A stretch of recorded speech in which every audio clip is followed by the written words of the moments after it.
Hello everyone, আজকে আমি তোমাদের সঙ্গে আমার সঙ্গে ঘটে যাওয়া চমৎকারের ব্যাপারে বলবো। ওই দিন চলে গিয়েছিলাম আমি আর মা বড়ঘা মন্দিরে আমাদের বিয়ের কার্ডটা দিতে। তোমরা সবাই জানো আমরা প্রথমে মহাকালেশ্বর মন্দিরে দিয়েছিলাম, তো সেকেন্ড কার্ডটা গিয়েছিল বড়ঘা মন্দিরে, যেটা একটা শনিবার দেখে আমি আর মা চলে গিয়েছিলাম।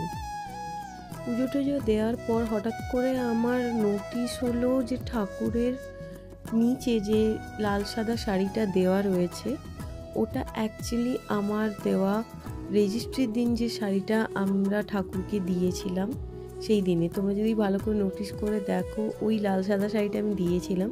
আর পুজো দেওয়ার সময় আমি এই টাইমে জিজ্ঞেস করেছিলাম যে ওটা কোন দিন পরানো হবে। তো ব্রাহ্মণ ঠাকুর বলতে পারেনি, আমাকে বলেছিল যে কোনো একদিন পরানো হবে। তো আমি আশা ছেড়ে দিয়েছিলাম, বাট আমার খুব ইচ্ছে ছিল যে শাড়িটা আমি দেখবো যে ঠাকুরকে পরানো হয়েছে। ওই দিন গিয়ে দেখলাম যে ঠিক ওই দিনই ঠাকুরের